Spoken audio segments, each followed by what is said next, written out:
Do you want to add some steam to your cup of coffee and breathe life into your renders? If you've never had the courage to try and use Chaos Phoenix and always postponed learning it, the place to start is here.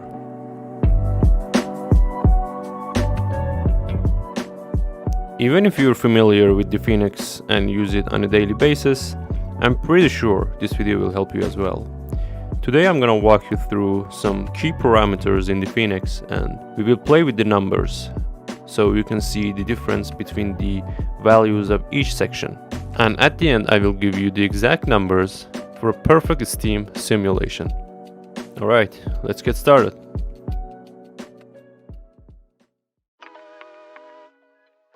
So let's start by showing you the units. It's set to metric centimeter and each unit equals 1 centimeter.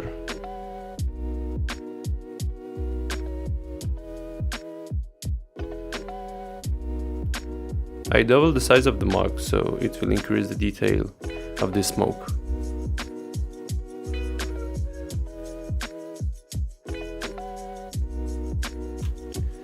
You can see the size of the mug and it's roughly around 16 centimeters height.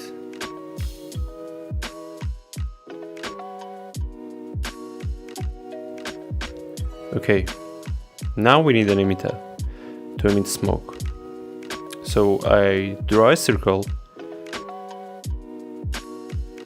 and convert it to editable poly and use retopology to turn it into quads.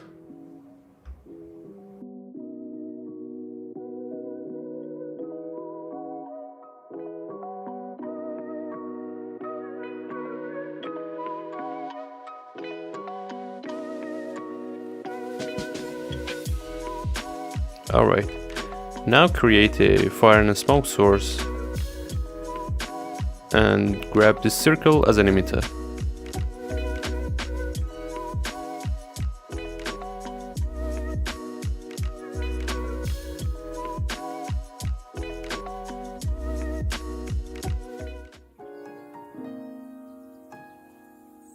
Now I need a Phoenix grid to determine the simulation area. Press Alt-A to align the grid and emitter. Alright. Remember, never hit R and scale the grid. Always go to the grid section and change the scale from there.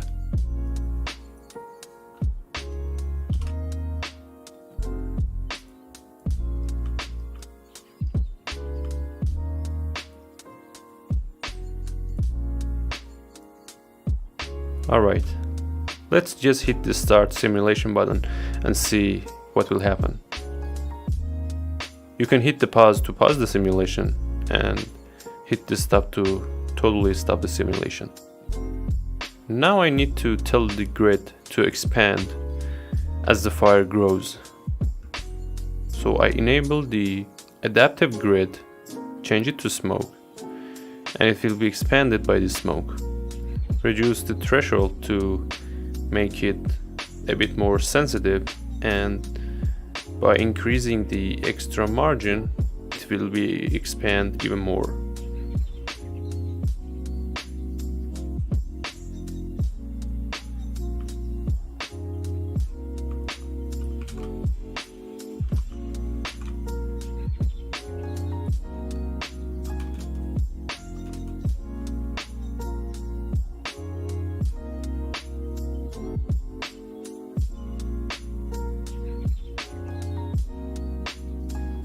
I'm just playing with the numbers to see the amount of expansion.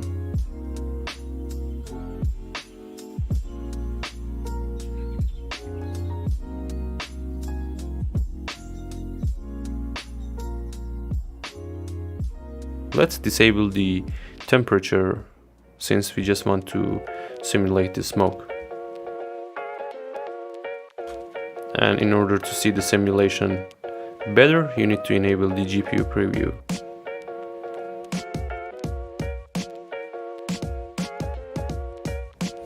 Let's hit this start and see what will happen.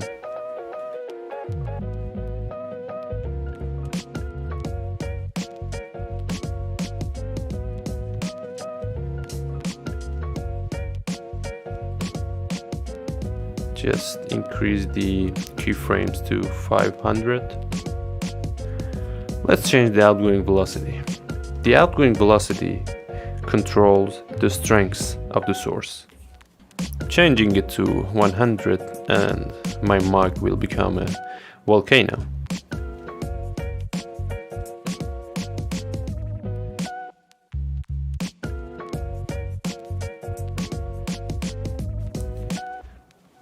And for Steam, we do not want something super powerful, so we should decrease the outgoing velocity. Okay, let's change it to 20 for now. The smoke specifies the density of the emitted smoke, and the value is usually between 1 and 0, but you can increase it if you want heavier smoke. You can see when I change it to 0.2, we kinda decrease the density of the smoke.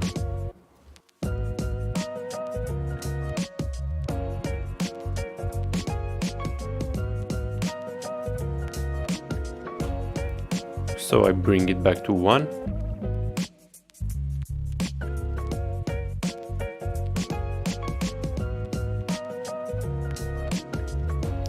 So let's change some parameters in the dynamic. Because we disabled the temperature, the cooling is not working. So instead of using the cooling, we can use smoke dissipation. We use it in simulations where the smoke needs to disappear. For example, steam, clouds, etc. If you set this parameter to the maximum value of 1, the smoke will disappear immediately. So watch the dissipation effect.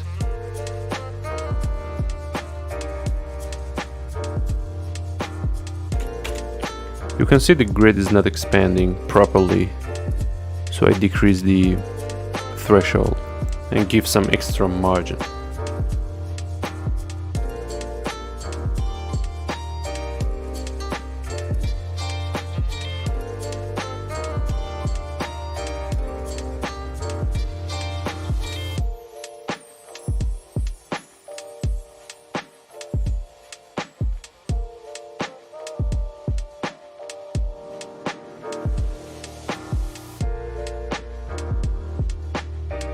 When I hit the start, you can see there's a pause at the beginning of the simulation, and that's because by default the cache files are stored on my hard drive and I need to change it to my SSD.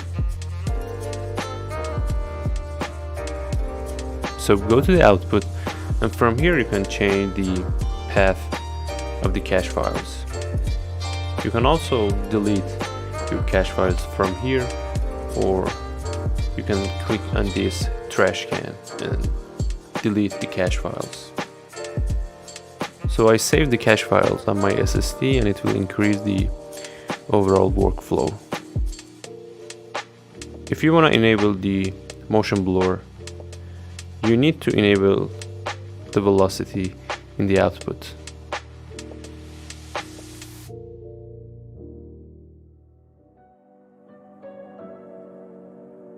So let's decrease the smoke dissipation. Right now the smoke is disappearing so fast.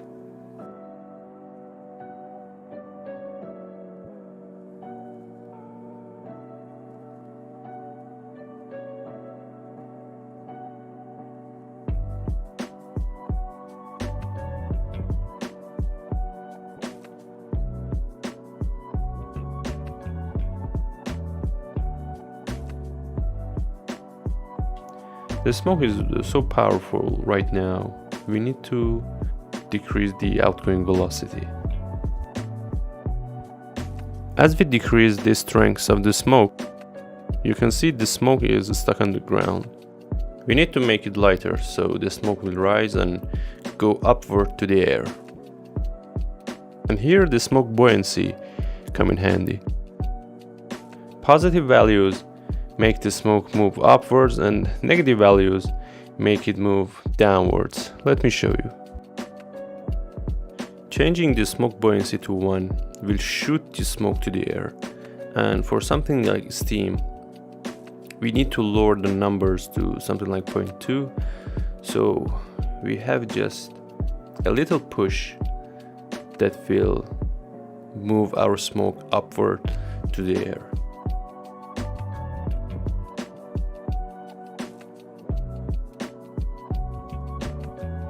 Now I want to use the negative values so you can see how the smoke will go downwards.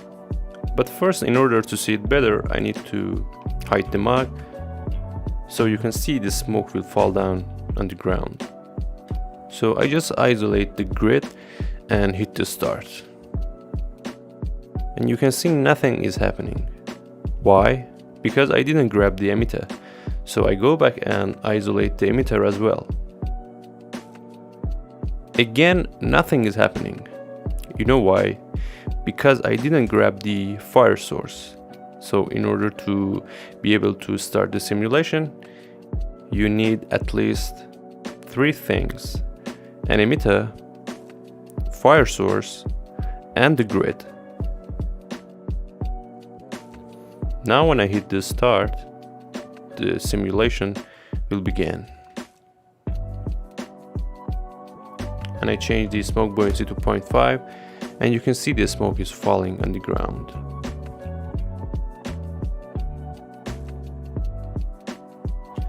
I just increase the velocity to see it better.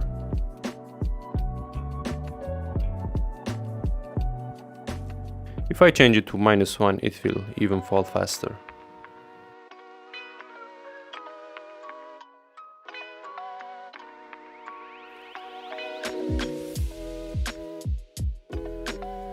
Alright, I just changed the smoke buoyancy to 0.3 and lowered the outgoing velocity.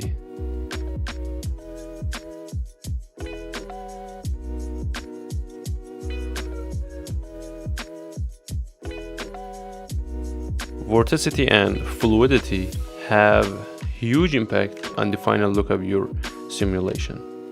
Vorticity adds a small scale detail that is dissipated naturally, prevents the simulation from becoming smooth and laminar. Now I disable the massive vorticity and reduce the classic vorticity to 0 to see the effect in action. If I click on Start Simulation, the simulation will start from the beginning, but I want the simulation begin from a certain point. So I click on Restore instead of Start and continue from there.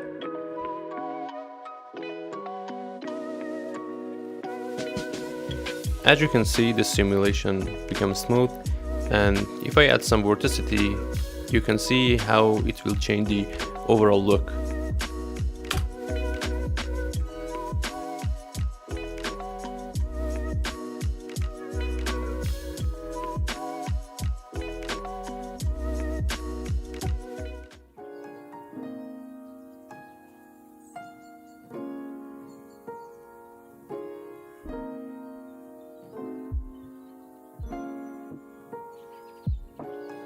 We can usually use a small amount of vorticity in a simulation like Steam, but usually I prefer to totally disable it.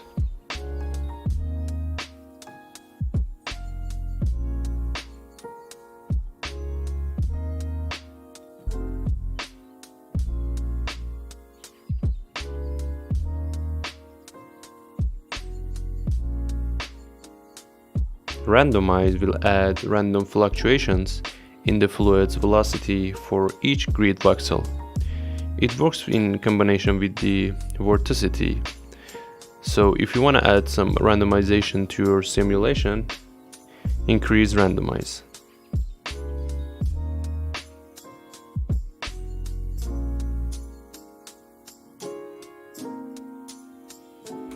Let's see how lower numbers will affect our steam.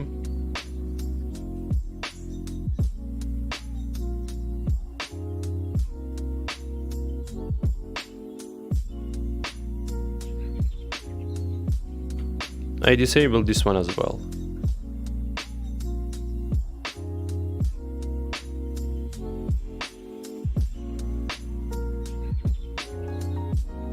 I'm just playing with the outgoing velocity because I think we have too much velocity right now.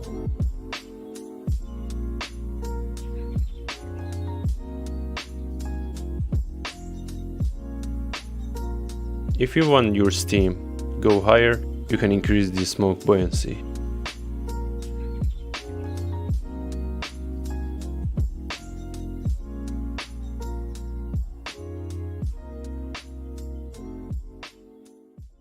You can change the swirling motion type in the conservation tab. Changing it to directly smooth will give me a smoother result and less swirling here. As I change the method to directly smooth, you can see the smoke is not rising. So I need to increase the outgoing velocity a little.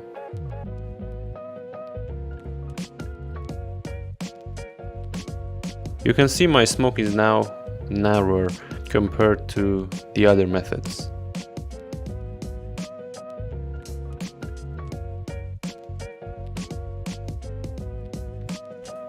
And if I change it to buffered, you can see the swirling in the smoke is increased.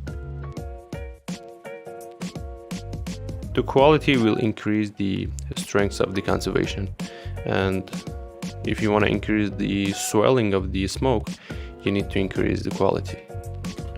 I will change it to 40. Let's change it again to direct symmetric just to see the difference, and start the simulation from the beginning.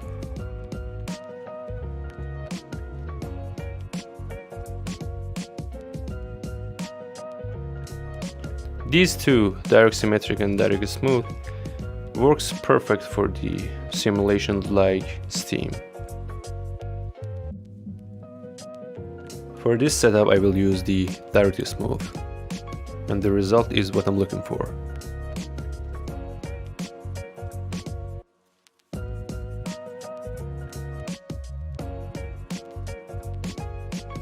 If you have a simulation that is moving so quickly, you need to increase the steps per frame.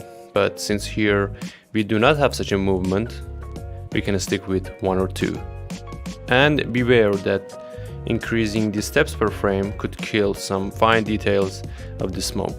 That's enough for you to become familiar with the basics of smoke simulation, and we do not need to change anything else except the rendering parts, which I'll be explaining to you in the next video. Now I need to add some extra movement to the smoke. So I will add a turbulence. You can create turbulence by going to the helper and the Phoenix section. The moment I added the turbulence, you can see my smoke become chaotic and the strength is too much, so we need to decrease it. Let's reset the simulation. I let the simulation start and simulate for a while, and then enable the turbulence, increasing the strength, and you can see how the turbulence will change the smoke.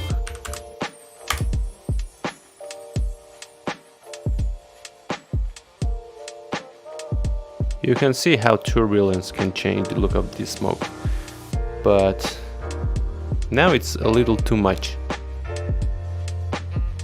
Oh, where is the mug? I totally forget about it. Unless you disable the objects, they will affect the simulation, so if there will be a mug in your simulation, don't forget to have it.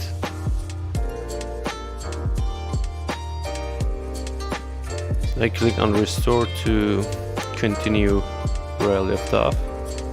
Alright, now I will play with the turbulence. So let's change it to 1 or maybe 0.8. I just play with the numbers. You look at the smoke and see the changes on it. Now I change it to 2. Maybe increase the size from 100 to 500. If I increase the size, let's change it to 10 so you'll be able to see it better. If I increase the size, the radius of the turbulence will be increased, so make it even stronger to see the effect better.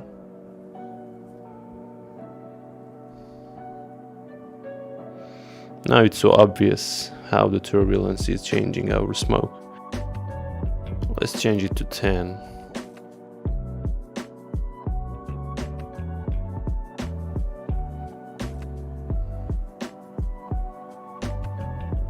I really like how I can see the simulation in action, and whenever it's too chaotic, I stop the simulation and start from the beginning, so it will be fresh.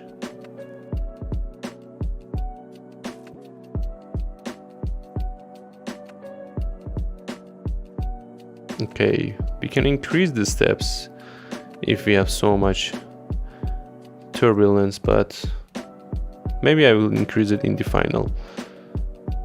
But for the sake of the video, I will stick to 1 since it's faster.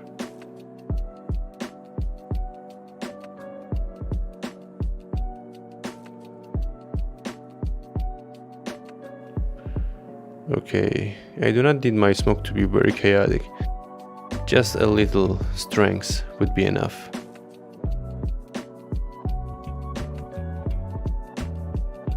Just watch the movement.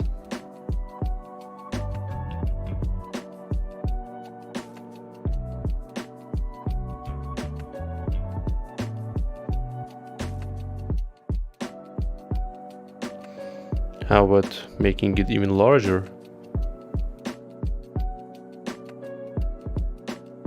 Let me change the color of this smoke, make it to pure white, so the smoke will be more visible. As I said earlier, this section will be explained in the next video.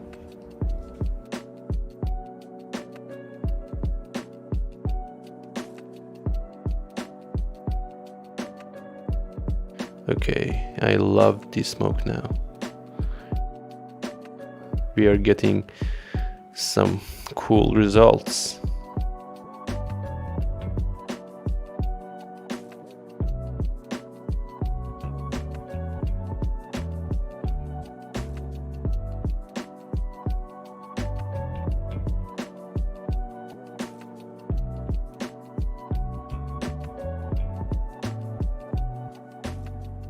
Okay.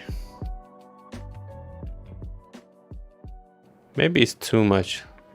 Let me decrease both the size and the strength, and I will duplicate the turbulence and disable the first one and change the second to a smaller one. So we will have 2 turbulence, a small one and a larger one. The small turbulence will add some fine details to the steam. For example, the small size to 60 centimeters and 0.8 strength, and the bigger one to 500 and strength of 1. We can also add wind by adding a plane force, and it's so simple. Just change the strength of the plane force to change the strength of the wind. It totally depends on you and what you're looking for.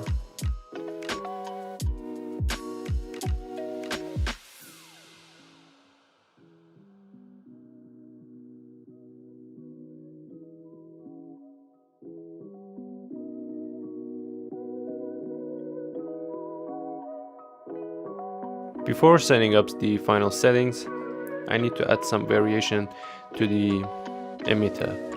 So I add a vertex paint and click on the paint all to paint it all black.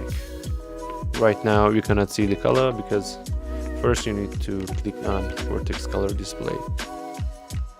And then click on the paint and change the color to white and paint the areas that you want to emit the smoke from there. Reduce the size and paint. Hit the start and see if it's working. You can see it's not working because in the Phoenix source you need to enable the vertex color mask. So grab the fire source, click on the mask and change it to vertex color. As you can see right now, just the areas that was painted as white is emitting smoke. Okay, let's paint a little more.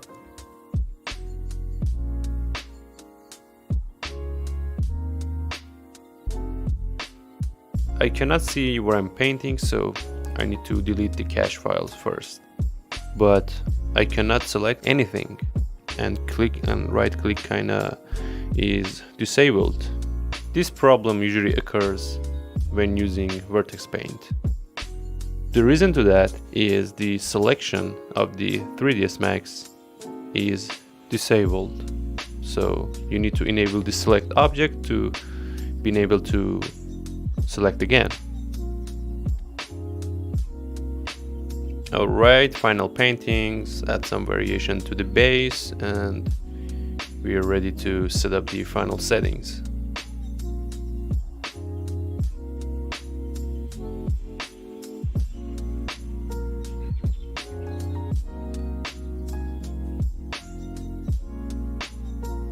Okay, let's grab the Phoenix source and change the outgoing velocity to 1.5,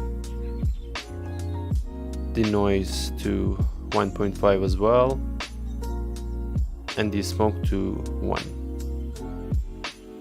Alright, now grab the simulator, go to the grid and increase the resolution to somewhere about 1,000,000 total cells.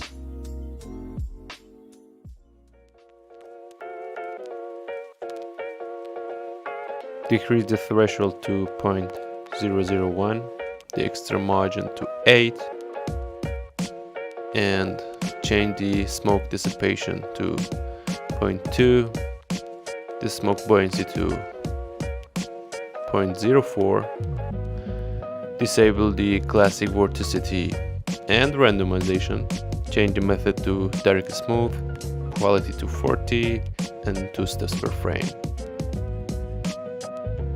Grab the turbulence and change like so, 500 centimeters and 0.2, 60 centimeters and 0.3. For the plane source, I will go with 0.3. And let's start.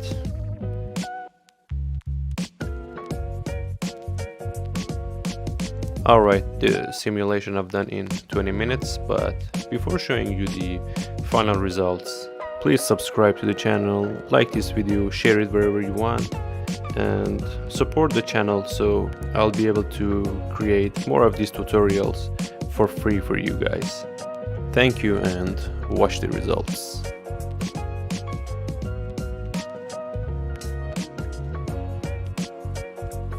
I also started a new simulation with different turbulence.